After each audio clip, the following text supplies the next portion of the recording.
뒤에 분하고 같이 인사하겠습니다. 잘 오셨습니다. 우리 같이 인사하겠습니다. 우리 한 번 더 인사하겠습니다. 기도의 용사이십니다. 우리 같이 인사하겠습니다. 예, 우리 마지막으로 인사하겠습니다. 복의 통로이십니다. 우리 같이 인사하겠습니다. 우리가 특별 새벽 기도회를 열면서 저희가 기도 파수꾼이 되자, 우리 다음 세대를 위해서 중보하는 기도의 용사가 되자 해서 저희가 33일 기도 파수꾼 운동을 하고 있습니다. 어제 우리 유치부와 또 유초동부 성경학교가 끝났는데요. 이번 성경학교의 주제는 나는 믿음의 사람이라고 하는 주제를 가지고 성경학교를 열었습니다. 나는 믿음의 사람, 누구에 관한 얘기냐면 아브라함에 관한 말씀입니다. 아브라함의 그 믿음의 그 주인공이 바로 우리가 되자라고 하는 이제 그러한 고백으로 이번 성경학교가 열렸던 건데요. 아브라함의 믿음이 어디까지 자랐습니까? 하나님은 죽은 자도 살리시는 하나님이시다. 없는 것을 있는 것으로 부르시는 분이시다 라는 그런 믿음까지 아브라함의 믿음이 자라거든요. 하나님은 전능하신 하나님, 죽은 자도 살리시는 하나님, 그 하나님이심을 아브라함이 고백하는 믿음의 수준까지 올라가는데, 마찬가지로 우리도 어떻게 그런 아브라함의 믿음을 소유할 수 있을까? 이제 그 말씀을 가지고 새벽에 오늘과 내일 우리 함께 아브라함의 믿음이라고 하는 제목으로 우리가 은혜를 좀 나누고자 하는데요. 아브라함을 소개하는 창세기 11장의 그 장면에 보시면은 아브라함의 믿음이 우리의 믿음하고 너무 똑같아요. 아브라함의 믿음도 부족하고 연약하고 의심하고 넘어지고, 그리고 하나님 부르셨을 때 바로 결단하지 못하고 머뭇거리고 주저하다가 뒤늦게 하나님께 순종하는 그것이 이제 아브라함의 믿음이었다라고 하는 그런 것입니다. 아브라함의 믿음도 처음부터는 하나님이 죽은 자를 살리시는 하나님, 그렇게 아브라함도 믿지 못했다라고 하는 거죠. 창세기 11장에 10절에 보면 셈의 족보에 관한 말씀이 나오거든요. 그 셈의 족보의 끝이 26절에 보면 데라로 끝나요. 그런데 데라는 70세에 아브람과 나홀과 하란을 낳았다. 이제 이렇게 셈의 족보가 끝나거든요. 그러면서 27절에 보면 데라의 족보는 이렇게 이제 나와요. 그런데 이 데라의 족보를 잘 보시면은 아브라함의 아내 사라가 나옵니다. 그리고 나홀의 아내 밀가가 나와요. 그런데 하란에 관해서는 아내의 이름이 나오지 않습니다. 대신 이 나홀이 장가를 들었는데 이 나홀의 아내의 이름이 밀가래요. 근데 밀가는 누구냐면 이 데라의 아들 하란의 딸이다, 이렇게 말하는 것을 볼 수가 있습니다. 하란은 아내 이름이 나오지 않아요. 대신 자녀 이름이 세 사람이 나오는데 그 첫째가 밀가고 둘째가 이스가라고 하는 딸이고요. 그리고 롯이에요. 참 신기하죠. 아브람도 아내 이름 사라가 나오고 나홀의 아내 이름 밀가가 나와요. 그런데 하란은 안 나옵니다. 그런데 참 재미나게도 여기 28절에 보시면은 그 하란에 관해서 이렇게 소개하고 있어요. 하란은 그의 아비 데라보다 먼저 고향 갈대아인의 우르에서 죽었다, 이렇게 말하고 있습니다.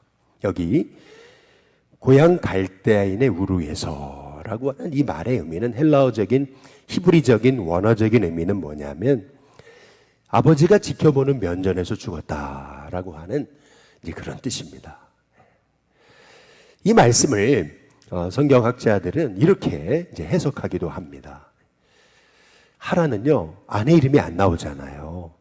근데 하란이 일찍 죽어요. 아브람도 그렇고 나홀도 그렇고 아내 이름이 나오거든요. 근데 하란은 왜 아내 이름이 안 나오는가? 근데 그 아들이 일찍 죽습니다. 이렇게 해석을 하는 거죠. 하란이 나가서 자식을 낳고 들어온 거라는 거예요. 그런데 이렇게 속썩이 된 자식이 일찍 단명했어요. 그게 어디서냐면은 갈대아 우르에서 말이죠. 그런데 그 사건 이후에 성경이 뭐라고 말씀하냐면은 31절에 데라가 그의 아들 아브람과 하란의 아들 그의 손자 롯과 그의 며느리 아브람의 아내 사라를 데리고 어디로 가요? 갈대아인의 우르를 떠나 이 가나안 땅으로 가고자 하더니라고 말해요. 그러면서 하란에 이르러 거기 거류했으며 머물렀다. 이제 이렇게 말씀하고 있어요. 근데 이 말씀의 의미는 우리가 이렇게 해석해 볼 수 있는 겁니다. 하나님이 데라에게 이 우르를 떠나 가나안으로 가라고 하신 거죠. 그의 삶에 아들이 죽고 여러 가지 고난이 겹치면서 그는 어쩔 수 없이 하나님의 뜻에 순종해서 가나안으로 가다가 가나안까지 못 간 거예요. 그냥 중간에 하란에서 머뭅니다. 그리고 32절에 보면 데라는 나이가 205세가 돼서 하란에서 죽습니다. 그리고 나서 아브라함이 갈대아인을 떠나고 본토 친척 아비 집을 떠나서 그래서 가나안으로 가게 되는데 결국 마침내 아브라함이 가나안 땅에 가게 됐다. 이제 이게 성경의 말씀인 거거든요. 아브라함이 살았던 이 갈대아 우르라고 하는 곳은요, 고고학자들의 발견에 의하면 엄청난 우상의 도시였음이 분명합니다. 아니 3500년 전에 도시가 있으면 뭐 얼마나 대단하고 우상이 있으면 얼마나 대단한가 우리가 이렇게 생각하기 쉽죠. 아니 3500년 전이면은 뭐 도시를 만들어도 그 도시가 얼마나 대단하겠냐 이제 이렇게 여러분이 생각하실지 모르겠는데요. 여러분이 창세기 2장에 한번 보시면은 에덴 동산에서 물이 흘러서 강이 생겨지는데 그 강의 이름이 4개입니다. 비손, 기혼, 히데겔, 유브라데입니다. 그런데 여기 히데겔이 영어로 티그리스입니다. 그리고 유브라데는 유프라테스를 얘기하는 겁니다. 보통 과거의 문명은 강을 중심으로 모든 문명이 형성되었던 겁니다. 그래서 이집트 문명도 나일 강을 중심으로 해서 생겨난 거죠. 그래서 이 티그리스 강과 유프라테스 강 사이에 생겨진 문명을 메소포타미아 문명이라고 얘기하는 겁니다. 이 메소포타미아라고 하는 것은 헬라어적인 의미로는 이 두 강 사이에 있는 지역, 두 강 사이에서라고 하는 뜻입니다. 그래서 이 두 강은 뭘 의미하는 거냐면 티그리스 유프라테스를 얘기하는 겁니다. 여기에 엄청난 메소포타미아 문명이 발달했던 거죠. 이 강을 중심으로 문명이 발달했는데 이 강을 중심으로 해서 발달한 문명은 엄청난 이방 문화를, 우상 문화를 형성했던 거죠. 그래서 이 갈대아 사람은 누구를 의미하는 거냐 하면 바벨론 사람을 의미하는 거거든요. 다시 말해서 이 갈대아인의 지역은요, 엄청난 우상이 발달했던 곳입니다. 이 바벨론, 이 문명이 고고학적으로 발견됐을 때 아주 도시 자체가 전체가 다 우상으로 도배했던 그런 곳이 이 갈대아 지역인 거죠. 다시 말해서 이 갈대아인의 이 우르라고 하는 지역은 유프라테스 강의 맨 하류에 있습니다. 그 하류 지역에서 엄청난 굉장한 우상의 문화를 형성했던 곳이죠. 그곳에서 살고 있던 데라 가정, 이 아브라함의 인생을 하나님은 부르신 겁니다. 그래서 내가 내게 지시하는 땅으로 가라 말씀하신 거죠. 그러나 데라는 순종하지 못했던 겁니다. 머뭇거리다가 아들이 죽어요. 하란이 죽습니다. 떠나요. 그러나 가다가 하란에 중도하자 하게 되는 거죠. 그게 데라였습니다.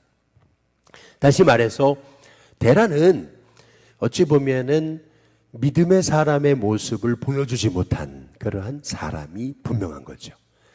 그런 데라의 자식으로 아브라함은요, 결국에는 하나님의 부르심을 쫓아서 이 가나안 땅에 도착했던 거죠. 그런데 이 아브라함도요, 믿음이 완전하지 못했어요. 왜냐하면은 이 가나안 땅에 하나님 부르심을 쫓아서 75세에 마침내 왔잖아요. 드디어 하나님의 부르심을 쫓아서 그렇게 머뭇거리다가 드디어 왔어요. 그러면 거기에서 하나님의 역사를 봐야 되잖아요. 그런데 거기에 기근이 찾아오니까 금방 그 약속의 땅을 버리고 애굽으로 내려가는 거예요. 우리도 그렇지 않습니까? 분명 하나님이 인도하셔서 여기까지 왔는데 고난이 찾아온단 말이에요. 그러면 여기가 하나님 부르신 곳이 맞을까? 고난이 찾아오니까 자꾸 믿음이 흔들리고, 그리고 하나님의 계획을 의심하고, 그리고 고난이 찾아오니까 여기가 하나님 부르신 자리가 아닌가 보다, 그러면서 그 자리를 떠나게 되는 거죠. 아브라함도 그랬어요. 믿음이 없으니까. 이렇게 아브라함의 믿음도 온전하지 못했던 거예요. 그래서 결국에는 애굽으로 내려가죠. 애굽이 얼마나 당시에 찬란한 문명을 자랑했습니까? 더구나 자기가 떠나온 그 갈대아이나 우루, 그 메소포타미아 문명에서 맛본 똑같은 그 비슷한 문명이 이집트에 있었던 거잖아요. 그래서 이집트로 내려간 거예요. 그런데 놀랍죠. 하나님이 다시 거기에서 아브라함에게 부끄럽게 하시는 그러한 일을 행하십니다. 거기서 하나님의 사람으로 아내를 누이라고 속이기도 하고, 그러면서 창피를 당하고 아브라함은 거기서 애굽에서 나오게 되는 거죠. 다시 전에 장막을 쳤던 베델과 아이 사이 그곳에 다시 이르게 됐던 거죠. 하나님은요, 하나님의 사람 만드시기 위해서 우리가 믿음에 서기까지 하나님은 기다리십니다. 우리가요, 좀 믿음 없다고 넌 안 되겠다, 하나님 그러지 않으세요. 아브라함도요 75세까지 결단하기까지 기다리셨는데, 또 아브라함이요 가나안까지 와서도 애굽으로 또 내려가잖아요. 이 아브라함이요 처음부터 하나님은 죽은 자를 살리시는 하나님이다, 그렇게 믿었던 사람이 아닌 거예요. 아브라함의 믿음도 계속 흔들렸습니다. 약속 붙잡지 못하고 약속의 땅에 와서도 그 약속의 땅을 버리고 인간적인 계산으로 애굽에 내려가 가지고 거기에서 방황했던 것이 아브라함이었던 거죠. 그런데 하나님은 다시 아브라함을 가나안에 오게 하셨던 겁니다. 거기에서 하나님이 아브라함에게 복을 주세요. 그러다 보니까 무슨 문제가 생겼냐면은 아브라함의 조카 롯이 함께 갈대아 우르에서 떠나가지고 그래서 가나안에 같이 왔는데, 아브라함은 자식이 없다 그랬어요. 75세가 되기까지. 아마도 이 롯을, 이 하란의 아들 롯을요 자기 아들처럼 여겼던 것 같아요. 사람이 나이가 들면은요 자식을 의지하잖아요. 아브라함도 그 롯을 자식처럼 여겼던 것 같아요. 아들처럼 생각하고 의지했던 것 같아요.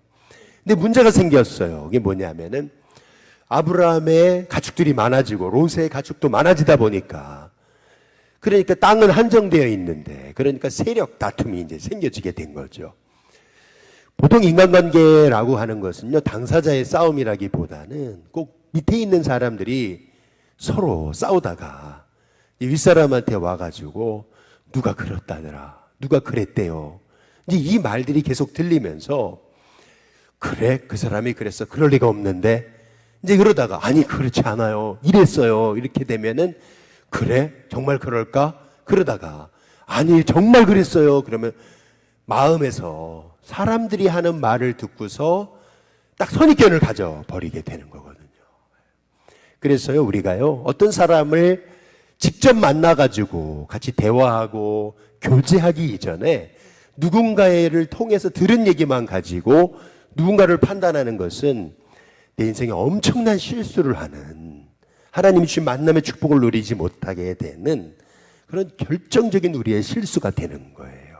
그래서 하나님은 우리에게 한쪽 귀만 주신 게 아니고 또 다른 쪽 귀를 주신 거예요. 양쪽의 말을 다 들어보라고 하나님은 두 귀를 우리에게 허락하셨던 거죠.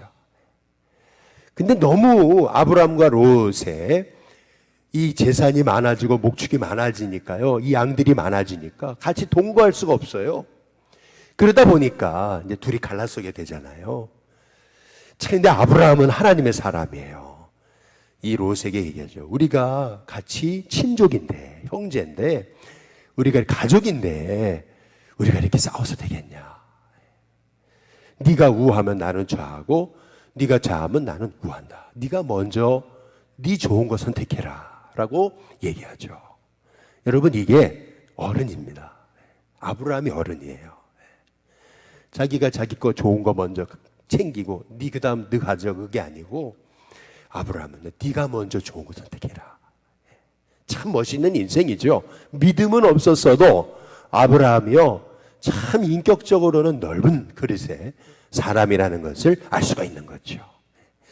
이 롯은요, 아버지가 일찍 죽고 아버지 없이 자랐어요.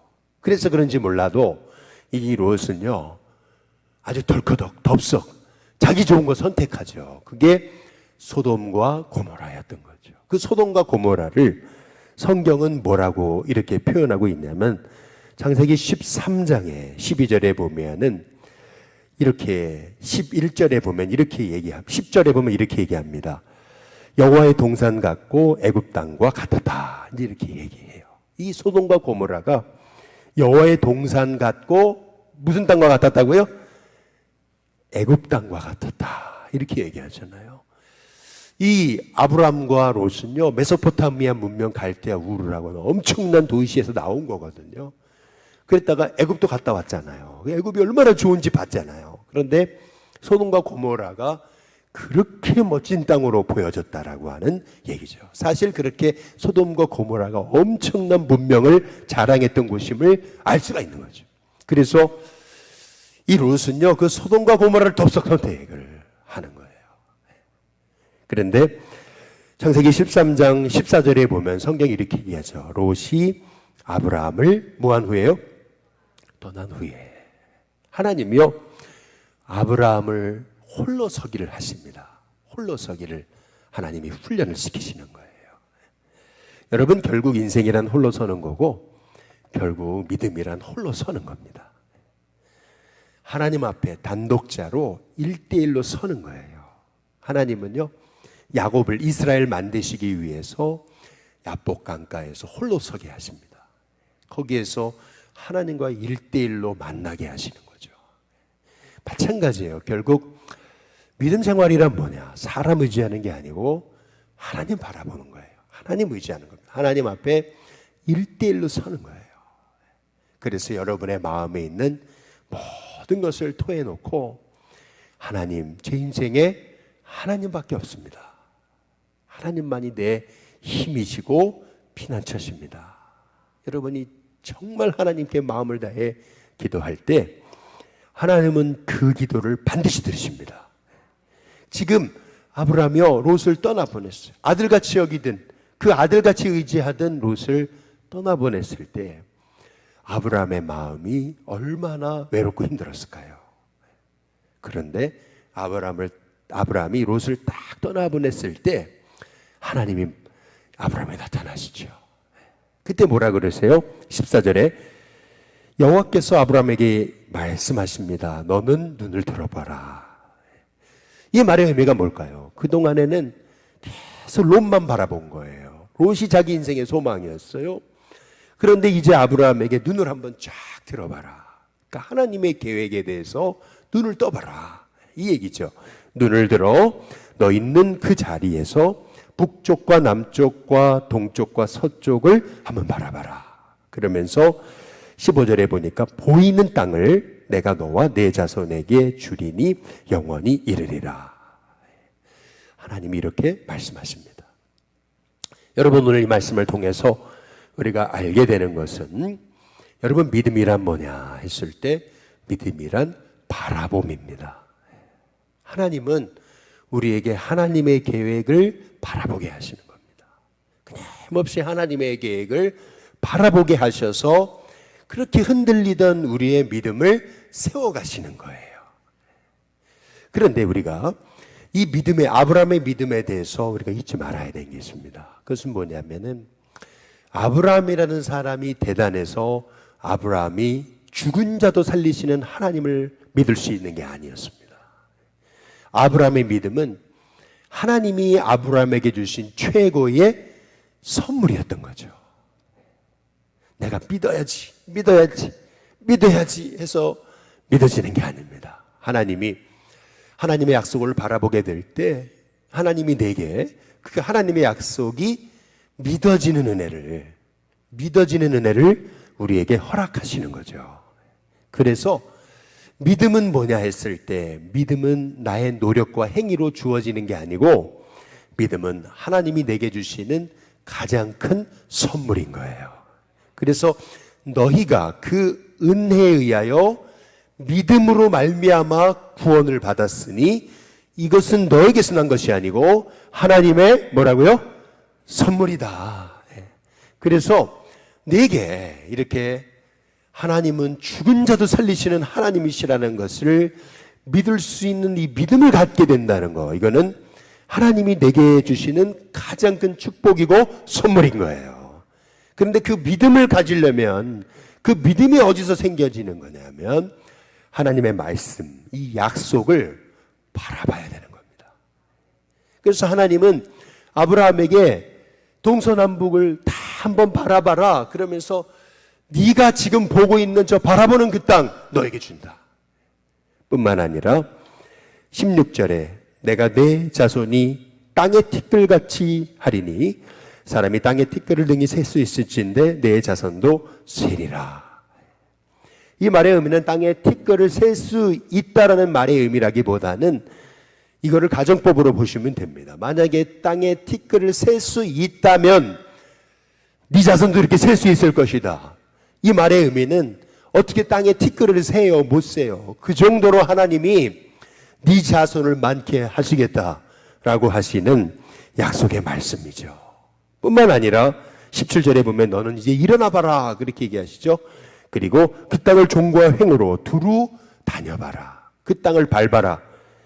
내가 그것을 내게 주리라 라고 말씀하십니다. 하나님은요, 하나님의 약속을 이루시기 전에 먼저 우리에게 그 약속을 바라보게 하시는 겁니다. 믿음으로 바라봐야 됩니다. 그럴 때 하나님은 우리에게 하나님이 약속하신 그 약속을 이루시는 그런 하나님의 축복을 우리의 삶의 증거로 허락해 주시는 거죠. 여러분, 어떻게 믿음이 생깁니까? 하나님 은혜입니다. 하나님 선물입니다. 우리는 이 믿음이 우리 안에 아브라함과 같은 믿음으로 세워지기 위해서 끊임없이 지금도 나의 삶에 역사하시고 내 인생을 주관하시는 하나님을 바라봐야 되는 거죠. 그분의 음성에 주목해야 되는 거죠. 수요일 날 아버지의 마음이라는 영화를 함께 보시자고 해서 오전에 오시라고 그랬잖아요. 누구나 올 수 있습니다. 근데 그 아버지의 마음이라고 하는 그 영화의 주인공으로 이렇게 나오게 된 황태환 씨라고 하는 분이 한 2년 정도 그 영화를 찍기 위해서 그렇게 2년을 찍었는데, 그런데 그거를 다 자비량으로 찍었다고 그러더라고요. 이거 출연료 받지 않고. 그래서 이제 한 그 라디오 대담 그 프로그램에 나왔어요. 그래서 여러 가지 이제 진행자가 묻는 겁니다. 컴패션을 이렇게 홍보대사로 계시다는데 컴패션에 그걸 통해서 몇 명의 아이들을 후원합니까? 이렇게 묻더라고요. 그랬더니 우리 가정만 한 120 아이들을 후원하고 있습니다. 이렇게 얘기를 하고 있어요. 이거 엄청난 겁니다. 그런데 그 아이들 만나보셨습니까? 만나본 아이들이 있다는 거예요. 근데 그 중에서 가장 기억에 남는 아이는 누굽니까? 이렇게 물으니까요.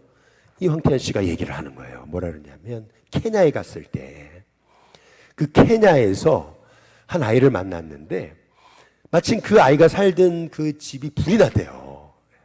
그런데 아니 막 불길이 막 솟아오르는데요. 들어가면 안 되는데 애가 막 들어가더래요. 막 뛰쳐 들어가더라는 거예요. 아니 도대체 뭐 이렇게 중요한 게 있어가지고 생명을 걸고 거길 들어가나. 애가 그 불길 속으로 들어가가지고요 뭘 하나 끄집어가서 나오는데 뭐 그게 대단한 금덩이인 줄 알았대요.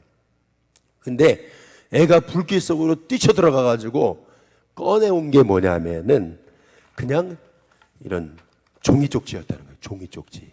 그게 뭔가 이렇게, 너 그게 뭔데 그렇게 죽음을 무릅쓰고 들어갔다 나오냐고 이제 그랬더니 아이가 하는 말이, 이 아이는 고아거든요.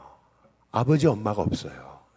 그런데 저 이국 땅에서 그 아이를 후원하는 후원자의 편지를 이 아이가 거기서 들고 나온 거래요.